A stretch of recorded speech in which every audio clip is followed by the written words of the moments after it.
Ang asawa ko, kasiping ang sarili kong kapatid sa mismong kama kung saan kami nangako ng walang hanggan.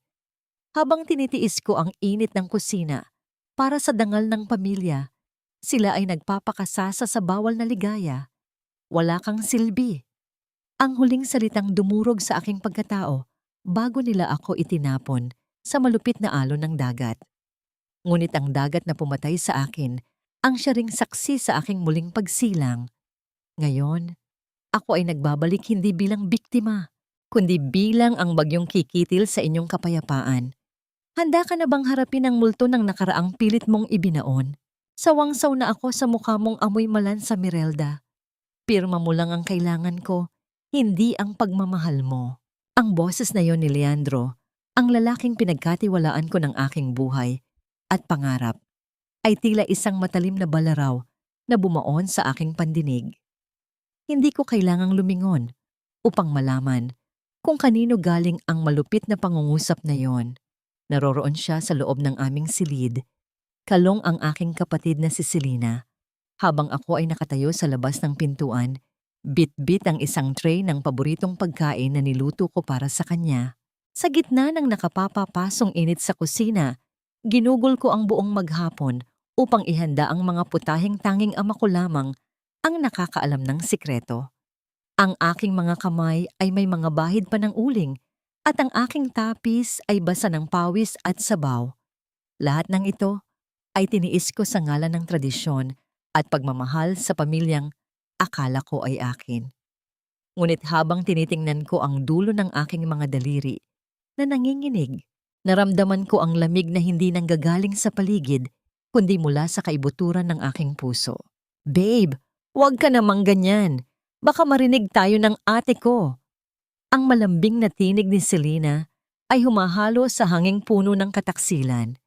Isang mapait na ngiti ang gumuhit sa kanyang mga labi na masisilip sa bahagyang nakabukas na pinto. Let her hear us, Selena. I don't care anymore. Pagod na akong magpanggap na loyal husband sa isang babaeng mas mahal pa ang negosyo kaysa sa sariling itsura. Tugon ni Leandro na may kasamang tunog ng pag-ismid. Business transaction lang naman ang pagsasama namin. Once makuha ko na ang huling share ng Vergara Foods, wala na siyang puwang sa buhay na to. Bumigat ang tray sa aking kamay hanggang sa hindi ko na kayang suportahan ang bigat nito. Unti-unting nadulas ang porselanang mangkok. Bumagsak ito sa sahig at nagkapiraso, kasabay ng pagtalsik ng mainit na sabaw sa aking mga paa. Ngunit wala akong naramdamang hapdi. Ang tanging nararamdaman ko ay ang unti-unting pagpanaw ng bawat alaala ng 7 taong pagsasama na binuo ko sa ibabaw ng mga kasinungalingan. Sa gitna ng aking pagkakatulala, naramdaman ko ang isang malamig na kamay na pumatong sa aking balikat.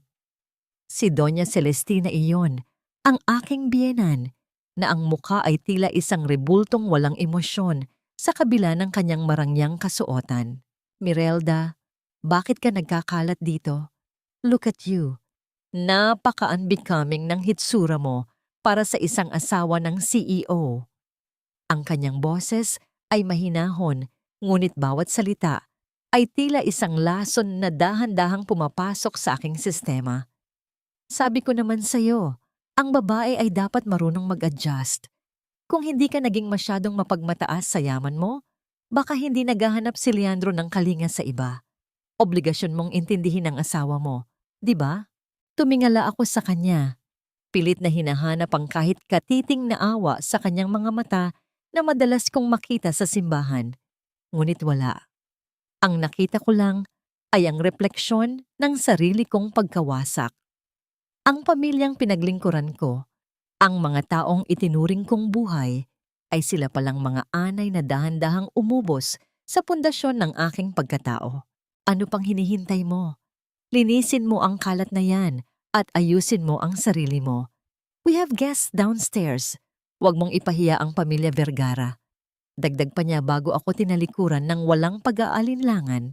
Naiwan akong mag-isa sa gitna ng madilim na pasilyo, nakatitig sa basag na porselana at sa pagkaing simbolo ng aking pagsisikap. Ang bawat tibok ng aking puso ay tila isang mabigat na hakbang patungo sa isang bangin na hindi ko matakasan. Sa loob ng silid, muling narinig ang mahinang halakhak ng 2 taong nagnakaw ng aking dangal. Ito na ba ang kapalit ng lahat ng aking sakripisyo? Ang masaktan sa gitna ng karangyaan habang ang sarili kong dugo at laman ang siyang dahilan ng aking pagdurusa? Hanggang kailan ko kakayaning tiisin ang bigat ng katotohanang para na akong bihag sa sarili kong tahanan? Sayang naman ang view kung hindi mo pipirmahan ang kalayaan ko, Mirelda. Huwag mo nang patagalin ang paghihirap nating dalawa. Ang boses ni Leandro ay humahalo sa ihip ng mahapdi at maalat na hangin sa gitna ng dagat Sulu. Nakatayo kami sa deck ng aming marangyang yate. Ang regalong ibinigay ko sa kanya noong nakaraang anibersaryo namin. Suot ko ang isang puting bestida na binili ko dahil alam kong iyon ang paborito niyang kulay. Ngunit sa mga sandaling ito, ang tela ay tila isang mabigat na kadena na pumupulupot sa aking katawan. Ramdam ko ang kakaibang hilo na unti-unting lumalamon sa aking kamalayan. Ang bawat pag-alon ng tubig ay nagdudulot ng tila pag-ikot ng mundo. At ang paningin ko ay nagsisimulang lumabo. Naalala ko ang baso ng wine na ibinigay sa akin ni Selena kanina. Ang matamis na ngiti ng aking kapatid habang sinasabi niyang kailangan ko raw mag-relax. Ngayon, sa harap ng aking asawa, ang tamis na yon ay naglalabas ng pait ng lason sa aking sikmura. Bakit, Leandro? Ibinigay ko ang lahat. Ang buhay ko, ang yaman ng tatay ko. Bakit kailangang umabot sa ganito? Ang aking tinig ay halos isang bulong na lamang, tila isang hiningang pilit na kumakawala sa gitna ng nagngangalit na hangin. Ang aking kamay na humahawak sa panulat ay nanginginig, hindi dahil sa lamig, kundi dahil sa katotohanang ang taong minahal ko nang higit sa aking sarili, ang siyang nagtutulak sa akin sa dulo ng talampas. Humakbang palapit si Selena mula sa dilim. Ang kanyang mamahaling pabango ay sumusuntok sa aking pangamoy. Ate, don't be so dramatic. You had your time. Pero aminin mo, hindi ka naman talaga para sa ganitong buhay. You're just a girl who loves her kitchen and her fish can. Si Leandro, he deserves a queen. Someone who can stand beside him in the world we're building. At hindi ikaw yon. Isang malakas na paggalaw ng yate ang nagdulot ng pagkawala ng aking balanse. Napaluhod ako sa malamig na sahig ng deck. Ang aking mga daliri ay pilit na kumakapit sa makinis na kahoy. Tumingala ako kay Leandro, naghahanap ng kahit katiting na anino ng lalaking nangako sa akin sa harap ng altar. Ngunit ang nakita ko lamang ay isang estranghero na may mga matang kasing lamig ng kailaliman ng dagat. Pirmahan mo na, Mirelda. Para sa ikabubuti nating lahat ito. I'll make sure people remember you as a tragic wife who couldn't handle the pressure. Isang huling sakripisyo para sa lalaking sinasabi mong mahal mo. Sabi ni Leandro, habang mariing hinahawakan ng aking balikat, pinipilit akong ilapat ang panulat sa papel. Sa huling pagkakataon, bago tuluyang lamunin ng gamot ang aking diwa, ay idiniin ko ang aking pirma sa dokumento. Isang pirasong papel na nagtatanggal sa akin ng lahat, ng aking pangalan, ng aking yaman, at ng aking karapatan. Sa sandaling mabitawan ko ang panulat, naramdaman ko ang marahas na paghila ni Leandro sa aking braso patungo sa gilid ng railing. I'm sorry, Mirelda, pero masyado kang madaling lokohin. Ang huling salitang narinig ko, bago ko naramdaman ang matinding puwersa na tumulak sa akin palayo sa yate. Walang tunog na lumabas sa aking bibig habang bumubulusok ako patungo sa naglalakihang alon. Naramdaman ko ang marahas na pagtama ng aking katawan sa malamig at madilim na tubig. Ang bawat patak ng alat ay tila mga karayom na tumutusok sa aking balat. Habang unti-unting lumulubog ang aking katawan, nakita ko ang anino ng yate na dahan-dahang lumalayo. Iniwan akong mag-isa sa gitna ng kawalan. Ang huling nakita ko ay ang liwanag ng buwan na unti-unting kumukupas sa ibabaw ng tubig. Sa ilalim ng dagat, sa gitna ng nakabibinging katahimikan, isang tanong ang nananatiling umaalingaw-ngaw sa aking isipan. Sapat na ba ang 7 taon ng pag-ibig upang bayaran ang isang habambuhay na pagtataksil? O ang dagat na ito ang magiging huling hantungan ng isang pusong hindi natutong sumuko? Ang dilim ay tila isang mainit na kumot na bumabalot sa akin, at sa huling tibok ng aking puso, sa ilalim ng alon, ay naramdaman ko ang isang kakaibang kapayapaan. Ang kapayapaan ng isang taong wala nang natira, kundi ang kanyang galit. Malamig na hangin na may amoy ng tuyong dahon at alat ng dagat ang unang gumising sa aking namamanhid na pandama. Ang bawat paghinga ay tila isang pakikipagtuos sa mga natitirang tubig alat sa loob ng aking baga. Nagdudulot ng matinding hapdi na tila may mga buhay na uling na nakabaon sa aking dibdib. Sa gitna ng aking malabong paningin, isang kisap ng liwanag mula sa isang maliit na gasera ang dahan-dahang bumuo sa anyo ng isang matandang lalaki na may mga kamay na kasing aspalto ng balat ng puno. Huwag kang pilit na bumangon, Ineng. Malayo ang nilakbay ng katawan mo sa ilalim ng alon bago ka dinala ng tadhana sa aking mga lambat. Ang boses ni Amador ay malalim at kalmado, tila ang banayad na paghampas ng alon sa pampang kapag payapa ang panahon. Naramdaman ko ang magaspang ngunit mainit na tela ng isang luma at kupas na kumot na nakabalot sa aking nangangatog na katawan. Sa bawat sandali ng aking paggising, bumabalik ang mga alaala ng gabing iyon. Ang malamig na tawa ni Selena, ang malupit na kamay ni Leandro, at ang madilim na kailaliman na tumanggap sa akin. Ang sakit ng pagtataksil ay mas matindi pa kaysa sa mga galos sa aking balat. Napapikit ako ng mariin. Pilit na itinataboy ang imahe ng aking asawa, ngunit ang bawat patak ng luha na dumadaloy sa aking pisngi ay tila kumukulong tubig na nagpapaalala sa akin na buhay pa ako. Sa kabila ng lahat, lumipas ang mga araw na ang tanging kasama ko ay ang katahimikan ng kubo ni Amador at ang paulit-ulit na tunog ng pagtadtad niya ng panggatong sa labas. Ipinagluluto niya ako ng mainit na lugaw at mga simpleng ulam na may malasakit na matagal ko nang hindi naramdaman sa loob ng mansyon ng mga Vergara. Ngunit ang kapayapaang ito ay biglang naglaho ng isang hapon habang nakasandal ako sa dingding na kawayan ay narinig ko ang isang pamilyar na boses mula sa lumang radyo ni Amador.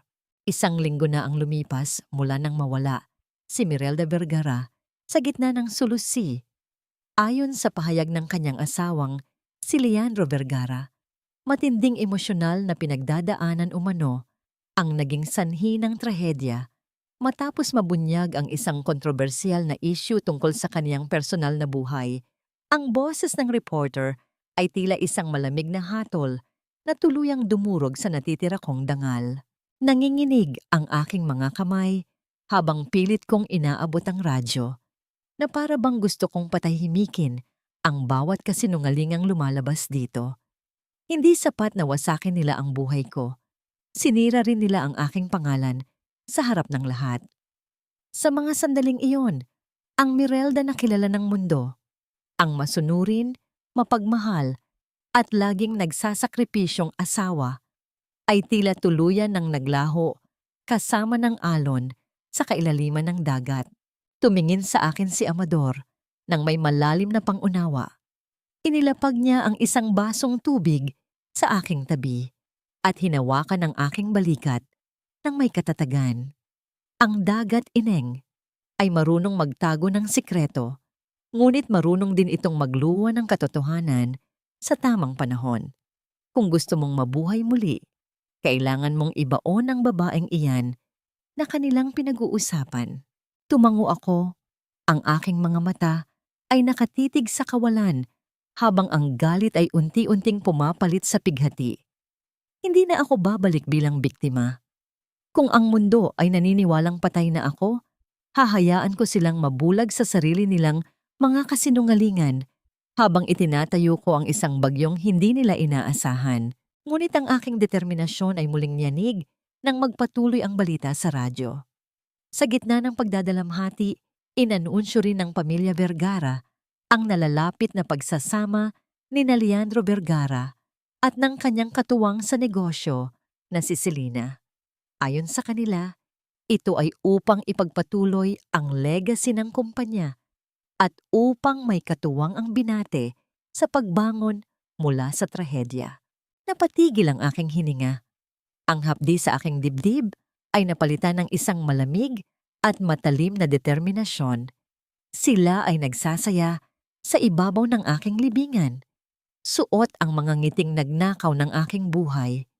Habang tinitingnan ko ang payapang dagat sa labas ng bintana, alam ko na ang aking pagbabalik ay hindi magiging tahimik.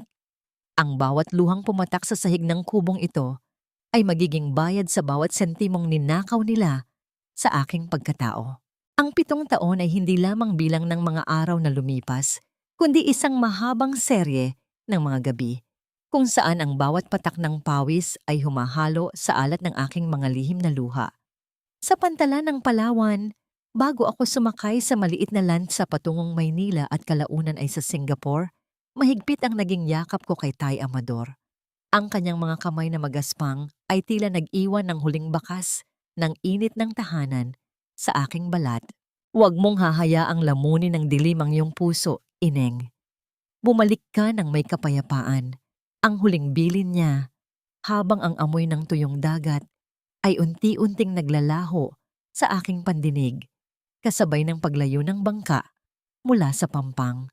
Ngunit sa loob ko, alam kong ang kapayapaang hinahanap ko ay hindi matatagpuan sa pananahimik, kundi sa pagbawi ng lahat ng ninakaw sa akin. Ang Singapore ay isang mundong gawa sa bakal, salamin, at walang katapusang pagmamadali. Isang malaking kaibahan sa payapang buhay na nakalakhan ko sa Cebu. Nagsimula ako sa pinakamababa. Sa loob ng 2 taon, ang aking mga kamay na dati ay bihasa sa pagluluto ng mararangyang putahe ay naging bihasa sa paghawak ng mop at paglilinis ng mga malalamig na opisina sa madaling araw. Tinitiis ko ang sakit ng likod at ang pangungutya ng mga taong hindi man lang tumitingin sa aking mukha. Ngunit habang nililinis ko ang kanilang mga mesa, ang aking mga mata ay nakatuon sa mga dokumentong kanilang iniwan, mga ulat sa pananalapi, mga graph ng logistics, at mga estratehiya sa pandaigdigang kalakalan. You're just a cleaner. Why are you staring at those papers? Work faster! Ang madalas na bulyaw ng aking supervisor sa Taglish na puno ng pagmamataas. Hindi ako sumasagot. Tinatago ko ang bawat impormasyon sa aking isipan, ginagawang sandata ang bawat numerong aking nababasa. Ako si Mirelda Vergara, ang anak ng isang hari ng industriya ng isda. Ang negosyo ay nananalaytay sa aking dugo. At kahit anong dumi ng sahig ang linisin ko, hindi iyon mabubura. Dumating ang pagkakataon nang mapansin ng isang matandang accountant ang aking kakayahan sa pagwawasto ng kanilang mga libro sa gabi. Doon nagsimula ang aking pag-akyat. Mula sa pagiging janitress, naging katuwang ako sa mga audit, hanggang sa unti-unti kong naitayo ang sarili kong maliit na kumpanya ng logistics sa tulong ng mga koneksyong aking maingat na binuo. 7 taon akong hindi tumingin sa salamin ng may pagmamahal. Ang bawat operasyong ginawa sa aking mukha upang ayusin ang mga pilat na iniwan ng mga bato sa Sulu Sea ay hindi para sa kagandahan, kundi para sa pagbuo ng isang maskara. Nang sa wakas ay tanggalin ng doktor ang mga huling benda sa aking mukha. Isang estranghero ang tumingin pabalik sa akin mula sa salamin. Ang mga mata ko ay wala ng bakas ng takot. Ang aking balat ay kasing kinis ng porselana, ngunit kasing tigas ng marmol. Wala na ang Mirelda na madaling saktan. Ang nakatayo sa harap ng mundo ay si Mireille Monteverde, isang pangalang kasing tunog ng yaman at kasing lalim ng misteryo. Sa loob ng aking penthouse sa Orchard Road, tinitingnan ko ang unang $1 billion na pumasok sa aking account. Ngunit hindi ang pera ang nagpapatibay sa aking loob. Sa aking lamesa ay nakalatag ang mga litrato ni Leandro at Selena na ngayon ay namamayagpag sa Manila Society. Nakikita ko ang kanilang mga ngiti sa mga lifestyle magazine, ang kanilang kasal na itinuring na kaganapan ng taon at ang kanilang unti-unting paglustay sa yaman na itinayo ng aking ama. Kinuha ko ang aking gold-plated na panulat at dahan-dahang nilagyan ng pulang ekis ang mukha ni Leandro. Ang tunog ng panulat na tumama sa ibabaw ng lamesa ay tila isang hudyat ng pagsisimula ng giyera. 7 taon akong naghintay. 7 taon akong nagpakasakit sa ilalim ng init ng ibang bansa at lamig ng sariling pag-iisa. Handa na ba ang lahat para sa ating pag-uwi sa Pilipinas? Tanong ko sa aking sekretarya sa isang boses na kasing pino ng sutla, ngunit kasing talim ng labaha. Opo, Madam Mire. Ang lahat ng mga ari-arian ng Vergara Foods na isinangla nila ay nasa ilalim na ng inyong pangalan nang hindi nila nalalaman. Sagot nito, isang mapait na ngiti ang gumuhit sa aking bagong mukha. Habang tinitingnan ko ang madilim na kalangitan ng Singapore, naramdaman ko ang malamig na simoy ng hangin na tila nagmumula sa karagatan ng aking nakaraan. Ang bagyo ay hindi na darating dahil ako na mismo ang bagyong daratal sa kanilang mga pintuan. Ngunit sa kabila ng lahat ng tagumpay, may isang maliit na bahagi ng aking puso na kumikirot pa rin tuwing naaalala ko ang amoy ng kusina ni Tay Amador. Kaya ko nga bang itapon ang lahat para sa paghihiganti? O ang galit na ito ang tanging bagay na nagpapanatiling buhay sa akin? Ang hangin ng Maynila ay tila hininga ng isang taksil, mainit, malagkit, at puno ng mga pangakong napako sa limot. Sa sandaling lumapat ang aking mga paa sa semento ng paliparan, naramdaman ko ang bigat ng bawat alaala na pilit kong ibinaon sa kailaliman ng dagat Sulu. Ang bawat pagtama ng aking matulis na takong sa makintab na marmol ng terminal ay tila isang matigas na deklarasyon ng aking pag-iral, isang tunog na nagpapahiwatig na ang lupang dati ay kumuha sa aking dangal ay muli ko nang tinatapakan. Welcome back to the Philippines, Madam Mireille. Ang boses ng aking sekretarya na si Sofia ay kasing pino ng sutla habang iniabot niya sa akin ang aking mamahaling salamin sa mata. Hindi ako sumagot. Nakatuon ang aking paningin sa labas ng bintana ng sasakyan habang binabaybay namin ang mga kalsadang dati ay pamilyar. Ngunit ngayon ay tila mga estranghero na lamang sa aking paningin. Ang bawat gusali, ang bawat kislap ng mga ilaw sa paligid ay nagpapaalala sa akin ng babaeng dati ay naglalakad dito ng may dalisay na puso. Ang babaeng iyon ay wala na. Ang tanging natira ay ang malamig na determinasyon na nakatago sa ilalim ng aking maskara. Ang aming destinasyon ay isang eksklusibong charity gala sa isang marangyang hotel sa Makati. Alam kong naroroon sila. Alam kong ang pamilya Vergara ay hindi palalagpasin ang pagkakataong magpakitang tao sa harap ng alta sosyedad, lalo na't balita sa buong bansa ang pagdating ng isang misteryosong bilyonaryong mula sa Singapore na nagnanais mamuhunan sa kanilang naghihingalong industriya. Sa loob ng ballroom, ang bawat kislap ng mga kristal na chandelier ay tila mga mapanuyang mata na nakamasid sa bawat galaw ko. Ang tunog ng mga basong kristal na bahagyang nagtatamaan sa gitna ng mga huntahan ay nagpapaalala sa akin ng pagkabasak ng porselana sa aking kusina. 7 taon na ang nakalilipas. Huminga ako ng malalim. Hinahayaan ang bawat selula ng aking katawan na maging kasing tigas ng bakal. Miss Monteverde, the board of directors of Vergara Foods is eager to meet you. Bulong ni Sofia sa aking tabi. Tumango ako at dahan-dahang humarap sa direksyong itinuro niya. Doon, sa gitna ng mga tao, ay nakita ko sila.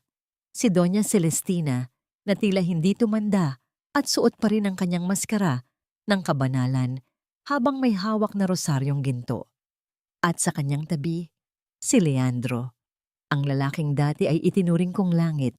Ngayon ay tila isang aninong tuyot at puno ng pagod.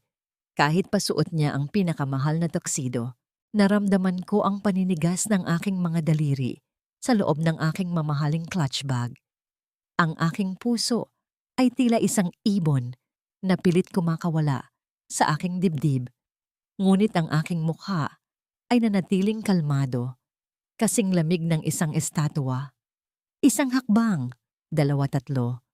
Bawat paglapit ko ay tila isang pagbabalik sa sandali ng aking kamatayan. Good evening, Mr. Vergara. Ang aking boses ay lumabas na kasing lamig ng yelo at kasing pino ng musika. Lumingon si Leandro. Sa sandaling magtagpo ang aming mga mata, nakita ko ang panandaliang pagkalito at gulat sa kanyang mukha. Tila may isang alaala siyang pilit na hinahalukay sa aking mga mata, ngunit ang bagong anyo ko ay tila isang pader na hindi niya matibag. Hinawakan niya ang aking kamay upang magbigay pugay, at naramdaman ko ang kuryente ng puot na dumadaloy sa aking ugat sa bawat haplos ng kanyang balat. Miss Monteverde, it's an honor, sabi niya. Ang kanyang boses ay may panginginig na hindi niya maitago. You look so familiar. Have we met before?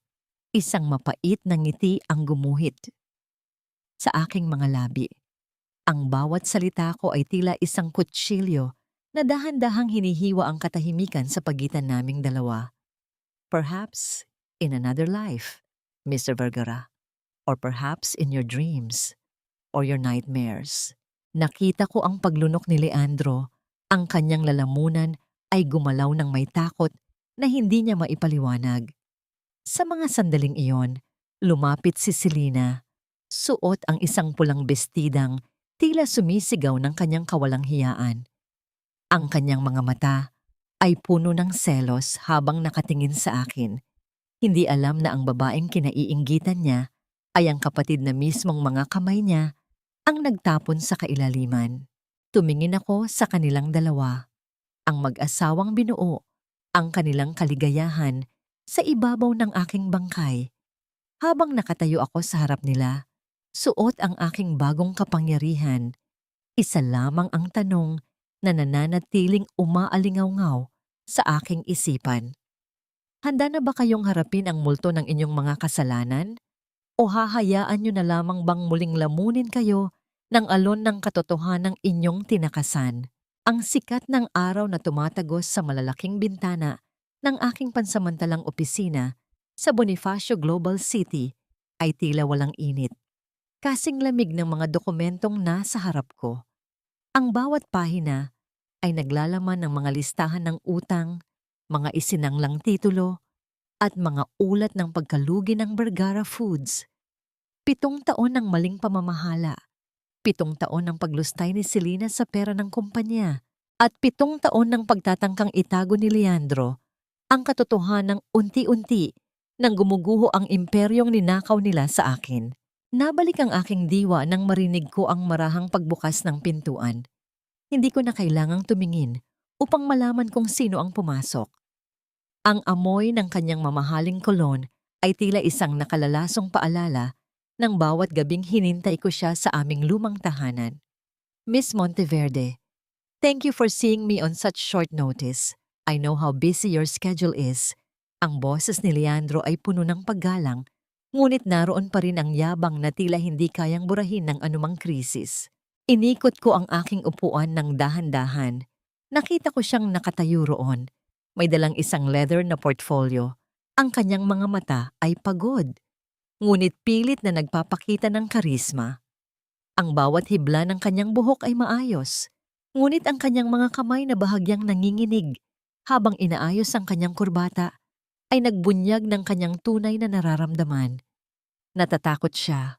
Please take a seat, Mr. Vergara.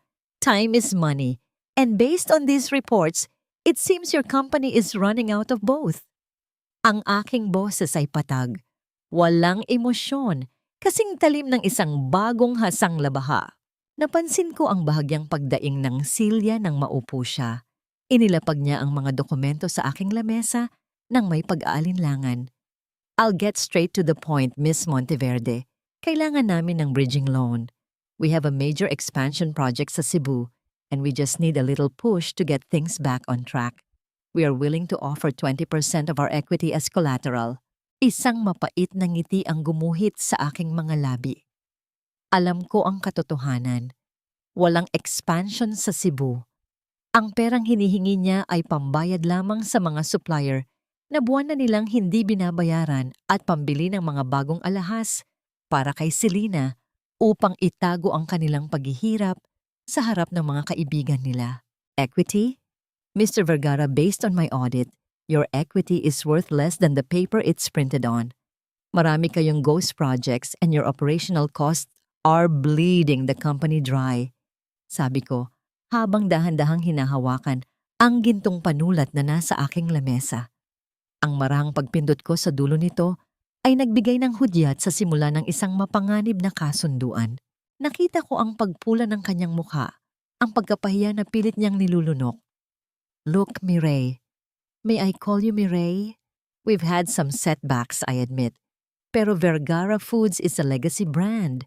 We just need someone who believes in our vision. Someone like you. Naramdaman ko ang pagbaliktad ng aking sikmura nang tawagin niya ako sa aking bagong pangalan ng may gayong pamilyaridad. Ang bawat salita niya ay tila isang insulto sa alaala ng aking ama. Ngunit ito ang kailangan ko. Ang kailangan nilang lumapit sa akin. Ang magmakaawa sa ilalim ng aking mga paa. I will give you the loan, Mr. Vergara, but I don't want 20%. I want a controlling interest. At bilang dagdag na seguridad, isasama mo ang inyong family estate sa Forbes Park bilang bahagi ng sangla. Seryoso kong pahayag habang diretso ang tingin sa kanyang mga mata. Napatayo si Leandro. Ang kanyang hininga ay naging mabilis at mabigat. That house is not just property. Iyon ang tahanan namin. My mother, Doña Celestina, lives there. I cannot risk our home, Miss Monteverde. Then you cannot save your company. Mabilis kong tugon, ang aking tinig ay hindi natinag. Ang negosyo ay hindi tungkol sa sentimentalidad. It's about survival. You told me before, or rather, you look like a man who believes that weak people don't deserve to hold on to what they have. Am I wrong? Napatitig sa akin si Leandro. Ang kanyang mga mata ay naniningkit sa pagtatangkang basahin ang aking iniisip. May isang saglit na tila bumalik siya sa gabing iyon, sa Sulu Sea. Isang saglit na tila nakita niya ang multo ng babaeng kanyang pinatay sa loob ng aking mga mata. Ngunit ang kanyang kasakiman ay mas matimbang kaysa sa kanyang kutob. Dahan-dahan siyang naupo muli, ang kanyang balikat ay bagsak. Tila isang lalaking natalo sa isang sugal na hindi niya alam na siya ang taya. I need to talk to my mother first and to my wife. Take your time, Mr. Vergara. But remember, every hour that passes, the interest grows. At ang mga bangko, they are not as patient as I am. Sabi ko habang binubuksan ang pinto ng opisina gamit ang aking remote control, isang hudyat na tapos na ang aming pag-uusap. Habang pinapanood ko siyang lumakad palabas, nakita ko ang bigat ng bawat hakbang niya. Ang bitag ay nakalatag na at siya na mismo ang humahawak sa lubid na sasakal sa kanilang pamilya. Kinuha ko ang aking cellphone at tiningnan ang isang lumang litrato namin sa loob ng bahay na yon. Ang bahay kung saan ako umiyak, nagmakaawa at minaliit. Hindi lang ang kumpanya niyo ang kukunin ko, Leandro. Kukunin ko ang bawat sulok ng buhay na binuo niyo sa ibabaw ng bangkay ko. Bulong ko sa hangin habang ang araw ay unti-unting lumulubog, nag-iiwan ng mahahabang anino sa loob ng aking malamig na silid. Ngunit bago ko tuluyang maitago ang aking gamit, isang mensahe ang pumasok sa aking private line. Isang hindi kilalang numero ang nagpadala ng isang maikling pangungusap na nagpabilis ng tibok ng aking puso. Alam ko kung sino ka talaga, Mireille. O dapat ko bang sabihing, Mirelda, ang bawat butil ng rosaryo na dumadaan sa mga daliri ni Doña Celestina ay tila mga saksi sa bawat kasinungalingang binuo niya sa loob ng maraming taon. Nakaupo siya sa kanyang paboritong silya sa hardin ng mansyon sa Forbes Park. Ang lugar na dati ay itinuturing kong tahanan, ngunit ngayon ay tila isang malaking libingan ng aking mga pangarap. Ang amoy ng mga sariwang bulaklak ay humahalo sa usok ng mamahaling insenso. Isang kombinasyon na nagpapasakit sa aking ulo at nagpapaalala sa akin ng lamig ng aking sariling lamay.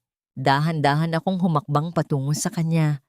Ang tunog ng aking bawat pagtapak sa damuhan ay maingat at tila isang banta na hindi niya naririnig. Sa aking bulsa, ramdam ko ang bigat ng cellphone na naglalaman ng mensaheng nagpabilis ng aking kaba kanina. Ngunit sa harap ng babaeng ito, kailangang maging kasing tigas ng diamante ang aking loob. Miss Monteverde, salamat sa pagpapaunlak sa aking paanyaya. Sabi ni Leandro, ikaw daw ang anghel na magliligtas sa aming kumpanya. Ang boses ni Doña Celestina ay malambing, puno ng mapagkunwaring kabaitan na dati ay naging dahilan kung bakit ako naniwala sa kanya. Anghel? Masyadong mabigat na salita iyan, Doña Celestina. Mas gusto kong ituring ang sarili ko bilang isang pagkakataon. O di kaya ay isang paalala. Tugon ko habang dahan-dahang nauupo sa tapat niya.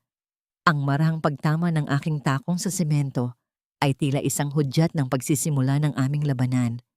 Tumingin siya sa akin. Ang kanyang mga mata ay naniningkit sa ilalim ng kanyang mga pilikmata. May isang saglit na tila hinahanap niya ang mga bakas ng babaeng kanyang minaliit at inapi. Masyado kang direkta, Miss Monteverde. Iyan ang gusto ko sa mga negosyante ngayon. Pero alam mo, sa pamilyang ito, mas pinanghahalagahan namin ang katapatan at ang utang na loob. My son is a good man. He just needs a little guidance. Naramdaman ko ang pagbaliktad ng aking sikmura. Ang gabing narinig ko siyang naguutos kay Leandro na iligpit ako ay muling naglaro sa aking isipan. Utang na loob? Interesting concept. Pero paano kung ang utang ay masyado nang malaki? Paano kung ang kabayaran ay hindi na kayang tugunan ng simpleng pasasalamat? Uminom siya ng kanyang tsaa. Ang bawat galaw niya ay aral at puno ng dignidad. Lahat ay may presyo, Miss Monteverde, kahit ang kaluluwa ng isang tao. Ang kailangan lang ay malaman kung kailan dapat sumuko at kailan dapat lumaban. Nakikita ko sa iyong mga mata na marami kang pinagdaanan. May mga sugat na hindi kayang itago ng kahit anong mamahaling makeup. Isang malamig na ngiti ang ibinigay ko sa kanya. Ang mga sugat, Doña Celestina, ay nagiging peklat. At ang mga peklat ay nagpapaalala sa atin kung sino ang may gawa nito. Leandro mentioned that you are a woman of faith. Naniniwala ba kayo na ang bawat kasalanan ay may katapat na parusa? Na ang dagat, kahit gaano kalalim, ay laging ibinabalik ang anumang pilit na itinago rito? Napatigil ang kanyang paggalaw. Ang porselanang tasa na kanyang hawak ay bahagyang nanginginig, nagdudulot ng maliliit na ripples sa ibabaw ng tsa. Bakit mo nabanggit ang dagat? It's a tragic place for our family. My late daughter-in-law, she was taken by the sea. Isang mahinang babae na hindi alam ang kanyang limitasyon. Mahina? Ang aking boses ay naging mas malalim. Bawat salita ay tila isang hampas ng alon sa kanyang budhi. O baka naman, masyado lang siyang naniwala sa mga taong akala niya ay pamilya niya. Minsan, ang inaakalang kahinaan ay ang siyang nagiging mitya ng isang mas malaking sunog. Don't you agree? Tumayo siya. Ang kanyang muka ay nagbago mula sa pagiging mapagmahal na ina patungo sa isang matigas na reyna ng kadiliman. I don't like riddles, Miss Monteverde. If you are here to invest, do it. But don't try to lecture me about life and faith inside my own home. I'm not lecturing you, Doña Celestina. I'm just observing, sabi ko habang tumatayo rin at inaayos ang aking mamahaling blazer. Maganda ang bahay na ito. Sayang naman kung sa huli ay mapupunta lang ito sa mga taong hindi marunong magpahalaga sa tunay na sakripisyo. Good afternoon. Habang naglalakad ako palabas, naramdaman ko ang kanyang mga mata na nakatusok sa aking likuran. Ang bawat hakbang ko ay puno ng bigat, tila hinihila ako ng mga multo ng nakaraan. Nang makasakay ako sa aking sasakyan, muling tumunog ang aking cellphone. Isang bagong mensahe mula sa parehong numero. Ang ganda ng paghaharap nyo. Pero hanggang kailan mo kayang itago ang totoo bago kanila unahang patayin muli? Kita-kits tayo sa dati nating tagpuan, Mirelda. Napahigpit ang hawak ko sa manibela. Ang tagpuang iyon, ang lumang bodega sa tabi ng dagat kung saan ako madalas magtago noong bata pa ako. Isang tao lang ang nakakaalam ng lugar na yon. Ang tanging taong, akala ko, ay wala na sa mundong ito. Ang galing mo talagang umarte, Leandro. Akala ko ba para sa kumpanya ang lahat ng ito? Pero bakit parang pati ang kaluluwa mo ay ibinibigay mo na sa babaeng yan? Ang tinig ni Selena ay kasing talim ng basag na bubog.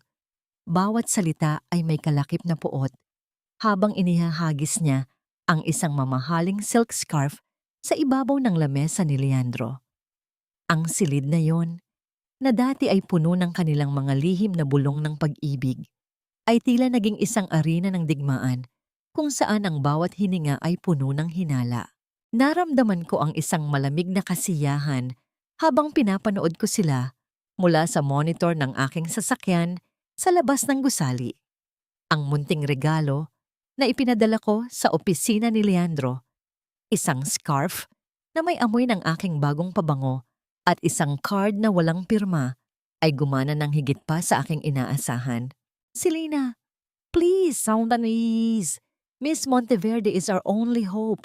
Kung hindi ko siya susuyuin bukas, ay nasa kalsada na tayong lahat.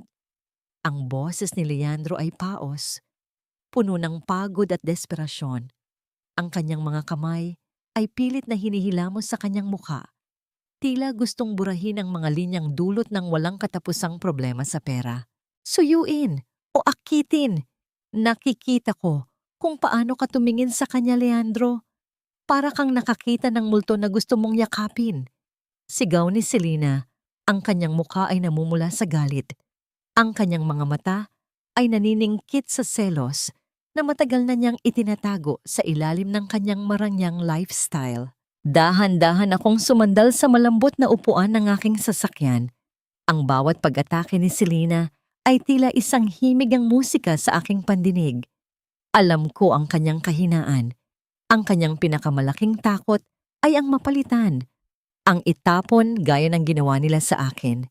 Ang pagiging pangalawa ay isang sugat sa kanyang pagkatao na kailanman ay hindi naghilom. Wala kang alam sa sakripisyong ginagawa ko. Tugon ni Leandro. Ang kanyang boses ay tumaas. Naging isang marahas na dagundong nanyanig ang katahimikan ng gabi. Isang malakas na hampas ng kanyang palad sa lamesa ang nagpahinto sa pag-atake ni Selena. Ang tunog ng mga gamit na bahagyang nayanig sa ibabaw ng mesa ay tila isang hudyat ng kanilang tuluyang pagkawasak. Sakripisyo? Ang sabihin mo natutukso ka dahil maganda siya, dahil mayaman siya. At dahil mukha siyang napatigil si Selena, ang kanyang boses ay naging isang nanginginig na bulong. Ang kanyang mga mata ay lumaki sa takot habang nakatitig sa asawa. Dahil kamukha niya si Mirelda, naging bingi ang katahimikan sa loob ng opisina. Ang pangalan ko, ang pangalang pilit nilang ibinaon sa limot, ay tila isang malamig na hangin na dumaan sa pagitan nilang dalawa. Nakita ko ang pagpukat ni Leandro. Ang kanyang lalamunan ay gumalaw sa isang mabigat na paglunok. Huwag mong banggitin ang pangalang iyan dito. Mariing sabi ni Leandro, ang kanyang tinig ay puno ng babala. Patay na siya. At ikaw ang may gusto nito, di ba? Ikaw ang nagtulak sa akin na gawin yun. Ako, ikaw ang humawak sa kanya. Ikaw ang nagtulak sa kanya sa dagat. Ganti ni Selena, Ang kanyang mga luha ay nagsisimulang dumaloy. Sinisira ang kanyang mamahaling makeup. Ang bawat patak ay tila isang amamin ng kanilang krimen. Pinatay ko ang monitor. Hindi ko na kailangang marinig ang dugtong. Ang laso ng pagdududa ay kumalat na sa kanilang mga ugat. Ang pag-ibig na binuo sa pagtataksil ay tila isang bahay na gawa sa baraha, isang ihip lang ng hangin, at lahat ay guguho. Bumaba ako sa aking sasakyan at tumingala sa madilim na gusali. Ang malamig na simoy ng gabi ay humahaplos sa aking mukha, tila isang pagbati mula sa mga kaluluwang humihingi ng katarungan. Sa bawat sigaw at sumbat ni Leandro at Selena, nararamdaman ko ang unti-unting pagbigat ng kanilang mga kasalanan. Ngunit sa gitna ng aking tagumpay, muling sumagi sa aking isipan ang misteryosong mensahe kanina. Habang pinapanood ko ang pagkasira ng aking mga kaaway, nararamdaman ko ang isang pares ng mga mata na nakamasid sa akin mula sa dilim. Sino ka ba talaga? Bulong ko sa hangin habang ang tunog ng aking sariling paghinga ay tila naging isang babala. Isang anino ang dumaan sa kanto ng aking paningin. Isang lalaking nakatayo sa ilalim ng poste ng ilaw. Suot ang isang pamilyar na sombrero na tanging ang mga mangingisda sa Palawan ang gumagamit. Ang aking puso ay tila tumigil sa pagtibok nang dahan-dahan niyang iangat ang kanyang ulo at ngumiti sa akin. Hindi yun si Amador. Iyon ay ang taong dapat ay kasama ko sa ilalim ng alon. Saksi ang langit, Mirelda. Hindi lang ang buhay mo ang ninakaw nila, kundi pati ang huling hininga ng iyong ama. Ang boses na yon ay tila isang kislap ng kidlat sa gitna ng tuyot kong mundo.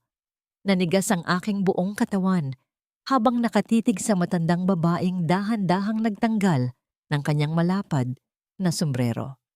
Ang liwanag ng poste ng ilaw ay tumama sa kanyang mukha, mga kulubot na tila mapa ng mahabang paghihirap at mga matang puno ng luhang matagal nang ipinagkait ng panahon. Nanay Icing, ang aking tinig ay naging isang pira-pirasong bulong, halos hindi makalabas sa aking nanunuyong lalamunan. Si Nanay Icing ang mayordoma na nagpalaki sa akin, ang babaeng itinuring kong pangalawang ina matapos pumanaw ang aking tunay na magulang. Akala ko ay pinalayas siya at pinabalik sa probinsya ng pilit, o mas masahol pa, ay binura na rin nila sa mundong ito. Mirelda, anak, ang kanyang boses ay nanginginig. Bawat salita ay may kalakip na gumaralgal na tunog ng paghikbi. Humakbang siya palapit. Ang marahang pagkiskis ng kanyang tsinelas sa semento ay tila isang ritual ng pagbabalik. Alam kong ikaw yan. Kahit baguhin mo ang iyong mukha, kahit balutin mo ang sarili mo ng ginto, ang tibok ng puso mo ay hindi mo maitatago sa akin. Naramdaman ko ang pagguho ng aking pader na yari sa yelo. Sa isang saglit, hindi ako ang bilyonaryong si Mirelle Monteverde. Ako muli, ang batang Mirelda na tumatakbo patungo sa kusina upang humingi ng yakap. Naroon kami sa isang madilim na sulok ng kalsada, malayo sa mga kamera at malayo sa mapanuring mata ng lipunan. Ang aking mga luha na 7 taon kong pinigilan ay tila isang dam na biglang bumitaw. Nanay, bakit ngayon lang? Saan ka nanggaling? Tanong ko habang mahigpit na humahawak sa kanyang mga kamay na may amoy ng luya at bawang. Ang amoy ng aking kabataan. Pinatapon ako ni Doña Celestina, anak. Binantaan nila ang buhay ng aking pamilya kung magpapakita pa ako sa iyo noon. Simula niya na kamamamumong. Ang kanyang mga mata ay naging madilim sa gitna ng pighati. Pero hindi ako pwedeng manahimik habang buhay. Noong gabing namatay ang iyong ama, hindi atake sa puso ang pumatay sa kanya. Naroon ako sa likod ng kurtina, Mirelda. Narinig ko ang lahat. Ang aking paghinga ay tila tumigil. Ang hangin sa paligid ay naging mabigat. Tila may libu-libong toneladang tubig na nakadagan sa aking dibdib. Ang bawat pagtibok ng aking puso ay naging isang marahas na dagundong sa aking pandinig. Anong sinasabi mo, nanay? Nag-away sila ni Doña Celestina sa loob ng library. Nalaman ng iyong ama na nilulustay ni Leandro ang pera ng kumpanya para sa mga sugal at para sa mga luho ni Selena. Gusto ng tatay mo na bawin ang lahat at palayasin sila. Patuloy ni Nanay Ising. Ang kanyang mga kamay ay nanginginig sa loob ng aking palad. Pero binantaan siya ni Celestina. Sinabi niya na kung gagawin yun ng tatay mo, isasama kanila sa pagbagsak. Inatake ang tatay mo dahil sa tindi ng galit. At nakita ko si Celestina na itinago ang kanyang gamot. Pinanood niya ang iyong ama na mamatay habang nagmamakaawa para sa kanyang buhay. Naramdaman ko ang matinding lamig na gumagapang mula sa aking mga paa patungo sa aking utak. Ang bawat salita ni Nanay Ising ay tila isang lason na dahan-dahang pumapatay sa natitira ko pang pagkatao. Hindi lang pala ako ang sinubukan nilang patayin. Ang aking ama, ang lalaking nagbigay sa kanila ng lahat, ay pinatay nila dahil sa kasakiman. Ang aking paningin ay naging pula. Ang galit na dati ay tila isang maliit na apoy ay naging isang dambuhalang sunog na handang tumupok sa lahat ng aking madaanan. Hinawakan ko ng mas mahigpit ang mga kamay ni Nanay Ising. Ang aking mga kuko ay bahagyang bumaon sa kanyang balat, ngunit tila wala siyang nararamdaman kundi ang aming parehong pighati. Nanay, hinding-hindi ko sila mapapatawad. Ngayon, hindi lang ito tungkol sa akin. Ito ay para kay Papa. Mariing sabi ko, ang aking boses ay naging kasing tigas ng bakal na dumaan sa apoy. Sa gitna ng aming pag-uusap, naramdaman namin ang isang malakas na liwanag mula sa isang sasakyan na dahan-dahang huminto sa di kalayuan. Ang tunog ng makinang unti-unting namamatay ay tila isang hudyat ng bagong panganib. Miss Monteverde, is everything all right? Ang boses ni Leandro ay nanggagaling sa dilim, palapit ng palapit sa kinalalagyan namin. Mabilis kong itinago si Nanay Ising sa likod ng isang malaking poste at pinunasan ang aking mga luha gamit ang likod ng aking kamay. Humarap ako sa direksyon ng boses. Suot muli ang aking maskara ng kapangyarihan kahit na ang aking puso ay tila isang basag na salamin na nagdurugo sa loob ng aking dibdib.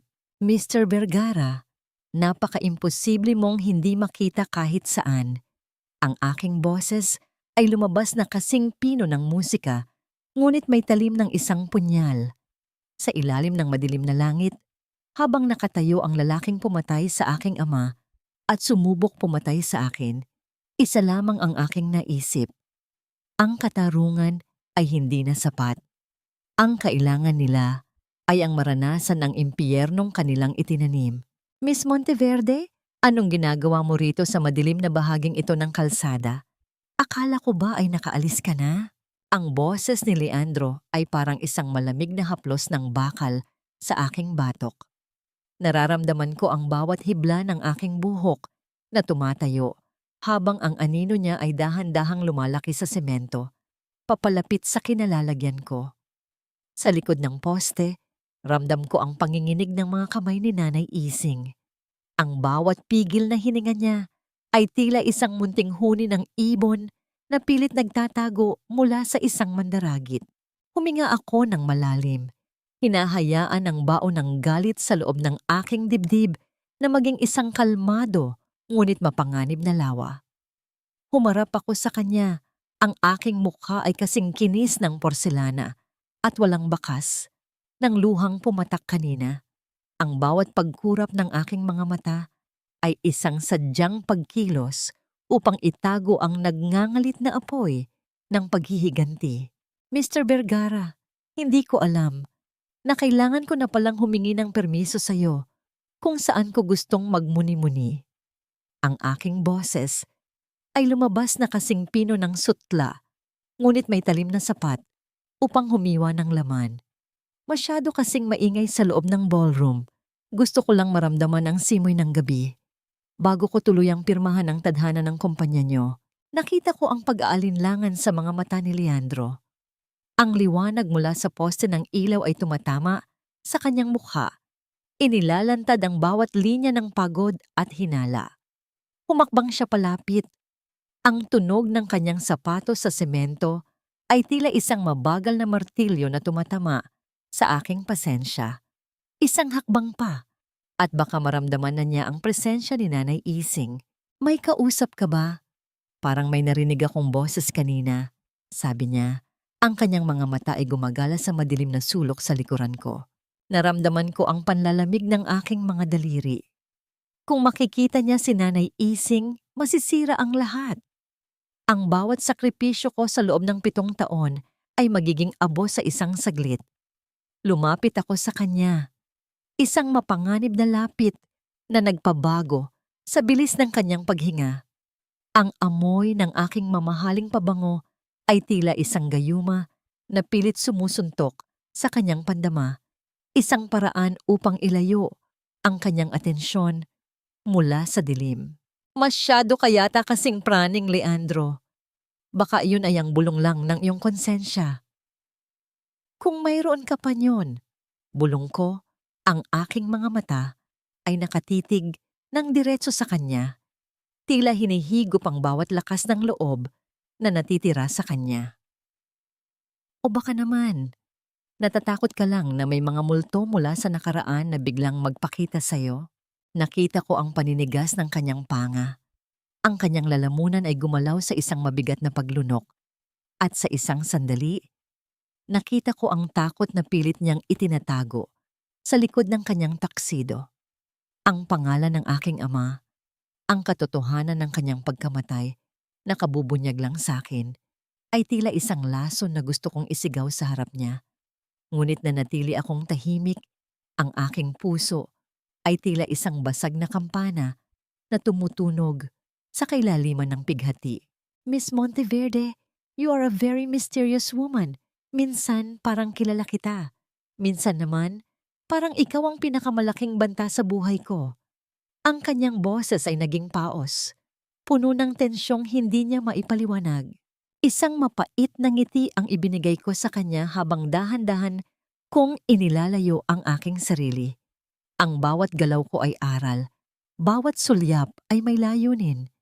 Ang banta, Mr. Vergara, ay wala sa akin. Ang banta ay nasa mga lihim na pilit mong ibinabaon sa ilalim ng lupa o sa ilalim ng dagat. Now, if you'll excuse me, my car is waiting. Naglakad ako palayo nang hindi lumilingon. Bawat pagtama ng aking takong sa semento ay tila isang huling hudyat ng aming pagtatapos. Sa loob ng aking sasakyan, naramdaman ko ang pagkawala ng lakas ng aking mga binti. Napasandal ako sa malambot na upuan habang ang mga luha ay muling nagsimulang dumanak. Mga luhang hindi na para sa sarili ko, kundi para sa aking ama na pinatay ng kanilang kasakiman. Habang umaandar ang sasakyan, tiningnan ko ang refleksyon ni Leandro sa side mirror. Nakatayo pa rin siya roon sa gitna ng dilim. Tila isang taong nawawala sa sarili niyang mundo.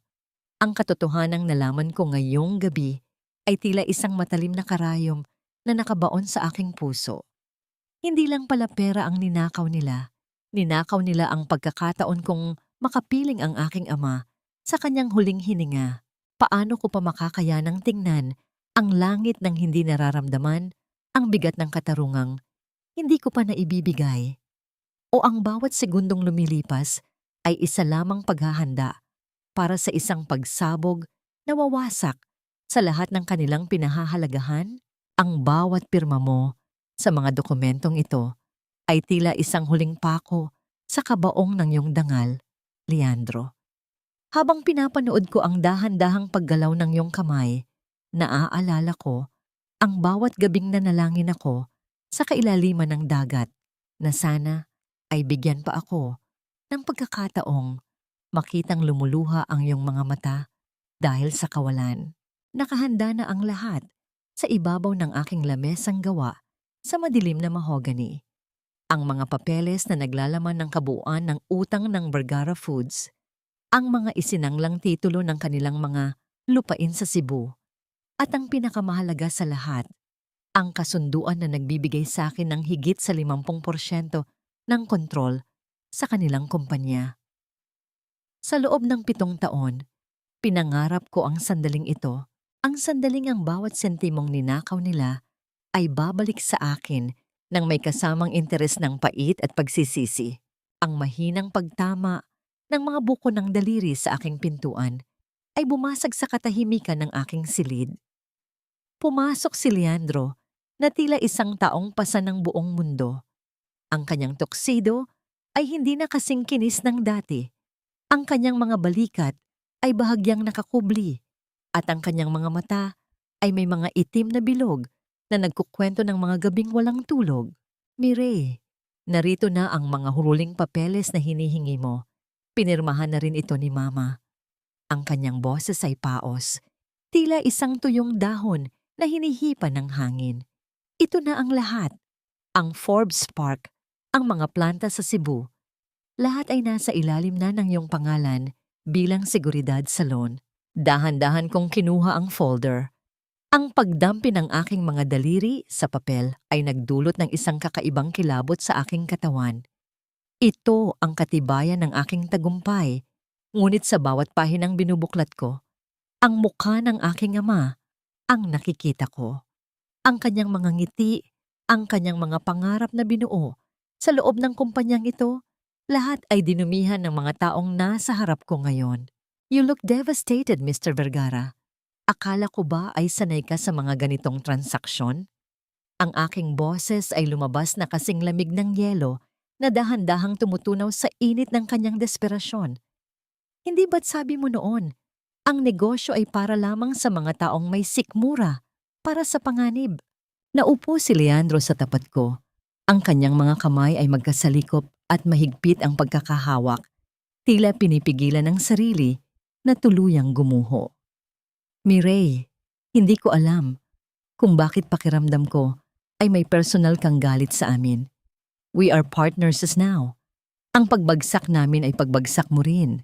Isang mapait na halakhak ang pilit kong pinigilan sa aking lalamunan. Ang bawat salita niya ay tila isang malupit na biro. Partners? Mr. Vergara, sa mundong ito, may mga taong kumakain at may mga taong kinakain. Ngayong araw, ako ang may hawak ng kutsara at tinidor. Inilapag ko ang aking sariling panulat sa ibabaw ng dokumento ng may pinalidad. As of this moment, I am the majority shareholder of Vergara Foods. I am calling for an emergency board meeting tomorrow morning. At ang unang agenda, isang malawakang audit sa lahat ng gastos ng kumpanya sa loob ng nakaraang 7 taon. Kasama na rito ang lahat ng personal representation expenses ni Selena at ang mga consultancy fees na ipinapadala mo sa mga offshore accounts. Nakita ko ang mabilis na pagpukat ni Leandro. Ang kanyang hininga ay naging mababaw at ang kanyang mga mata ay nanlaki sa takot. Alam niyang kapag nagsimula ang audit, lalabas ang lahat ng kanilang pagnanakaw. Ang marangyang buhay na ipinagyayabang nila ay mawawasak sa harap ng batas. Mireille, wait. Huwag naman nating daanin sa ganyan. Pag-usapan natin ito ng maayos. Ang kanyang boses ay nagmamakaawa na. Isang tunog na matagal ko nang gustong marinig. Ang lalaking nagtapon sa akin sa dagat ay nakaluhod na ngayon sa harap ng aking kapangyarihan. Ang pag-uusap ng maayos ay para lamang sa mga taong may malinis na budhi, Leandro. Ang aking boses ay bumaba. Naging isang bulong na kasing talim ng isang sumpa. At base sa mga nakikita ko, ang budhi mo ay kasing itim ng kailaliman ng sulusi. Tumayo ako at tinalikuran siya, nakatingin sa malawak na tanawin ng lungsod mula sa aking bintana. Ang bawat ilaw sa ibaba ay tila mga alaalang nagliliyab sa gitna ng dilim. Naramdaman ko ang kanyang presensya sa likuran ko, ang kanyang takot na tila isang amoy na kumakalat sa hangin. Sino ka ba talaga? Ang kanyang tanong ay puno ng panginginig, isang tanong na 7 taon niyang itinatago sa kanyang isipan. Hindi ako lumingon. Hinayaan ko ang katahimikan na maging sagot sa kanyang katanungan. Ngunit bago siya makalabas ng aking silid, Isang huling pangungusap ang ibinigay ko sa kanya. Isang pangungusap na tila isang malamig na hangin na dumaan sa kanyang batok.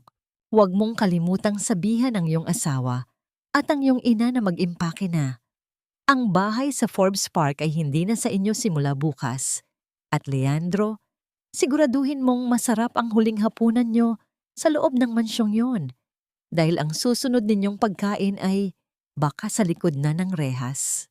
Habang naririnig ko ang marahang pagsara ng pintuan, naramdaman ko ang pagdaloy ng isang luhang hindi ko mapigilan. Ang tagumpay ay narito na. Ang imperyo ay gumuho na sa aking mga kamay. Ngunit bakit tila mas masakit ang manalo kaysa ang matalo? O baka naman ang bawat hakbang patungo sa hustisya ay isa ring hakbang palayo sa kapayapaang pangarap ni Tay Amador para sa akin? Huwag mong ituloy ang kahibangang ito, Mireille. Ang pamilya Vergara ay hindi basta-basta pwedeng hiyain sa harap ng maraming tao. Ang boses ni Doña Celestina ay nanginginig, hindi dahil sa takot, kundi dahil sa nag-aapoy na galit habang nakatayo siya sa harap ng malaking salamin sa loob ng hotel suite. Ang bawat hiyas sa kanyang leeg ay tila mga bituin na walang ningning, at ang kanyang mukha na dati ay puno ng kapangyarihan ay tila isang maskara ng desperasyon na pilit itinatago ng makapal na kolorete. Ngayong gabi ang ika-50 anibersaryo ng Vergara Foods, isang gabi na dapat ay puno ng pagdiriwang, ngunit para sa kanila, ito ay tila isang marangyang paghahanda para sa sarili nilang lamay. Ang ballroom sa ibaba ay puno na ng mga pinakamakapangyarihang tao sa bansa. Lahat ay naghihintay sa anunsyo ng bagong tagapagligtas ng kumpanya. Pumasok ako sa silid ng hindi kumakatok. Ang tunog ng aking bawat paghakbang sa makapal na alpombra ay tahimik ngunit puno ng bigat. Suot ko ang isang itim na gown na kasing dilim ng gabi sa Sulu Sea. At sa aking leeg ay nakasabit ang isang pamilyar na kwintas, ang tanging alaala na naiwan ng aking ama. Ang anunsyo ay tapos na sa isip ko, Doña Celestina. Ang aking boses ay lumabas na kasing pino ng sutla, ngunit may talim na sapat upang humatid ang diamante. Ang kailangan nyo na lang gawin ay lumabas doon, ngumiti, at tanggapin ang katotohanang ang trono nyo ay wala na. You gold-digging snake! Sigaw ni Selena mula sa sulok. Ang kanyang pulang bestida ay tila sumasagisag sa kanyang nagngangalit na selos. Inakit mo si Leandro. Ginamit mo ang pera mo para lasunin ang isipan niya. You think you can just walk in here and take everything? Dahan-dahan akong lumingon sa kanya. Ang aking tingin ay tila isang malamig na hampas ng alon na nagpatahimik sa kanyang hiyaw. Hindi ko kailangang mangakit, Selena. Ang kasakiman niyo ang siyang pumatay sa inyo. Ako ay isang instrumento lamang ng tadhana upang bawiin ang dapat ay sa akin at sa mga taong pinatay niyo. Nakita ko ang pagpukat ni Leandro na nakatayo sa tabi ng bintana. Ang kanyang baso ng alak ay bahagyang nanginginig sa kanyang kamay, nagdudulot ng maliliit na ripples sa ibabaw ng madilim na likido. Hindi siya makatingin sa akin, alam niya. Ramdam niya sa kanyang mga ugat na ang babaeng nasa harap niya ay hindi lang basta isang investor. Let's go! People are waiting! Maring sabi ko bago ako tinalikuran sila. Habang naglalakad kami patungo sa grand staircase, ang bawat kislap ng mga kamera at ang bulong ng mga panauhin ay tila isang nakabibinging musika sa aking pandinig. Nang marating namin ang entablado, ang liwanag ng mga spotlight ay tumama sa aming mga mukha. Doon, sa harap ng lahat, ay nakita ko ang portrait ng aking ama na nakasabit sa gitna ng ballroom. Ang kanyang mga mata ay tila nakamasid sa akin, naghihintay ng katarungan. Kinuha ni Leandro ang mikropono, ang kanyang boses ay paos at puno ng panginginig. Good evening, everyone. Tonight we celebrate 50 years of excellence, and tonight I am honored to introduce the woman who will lead Vergara Foods to a new era. Miss Mireille Monteverde.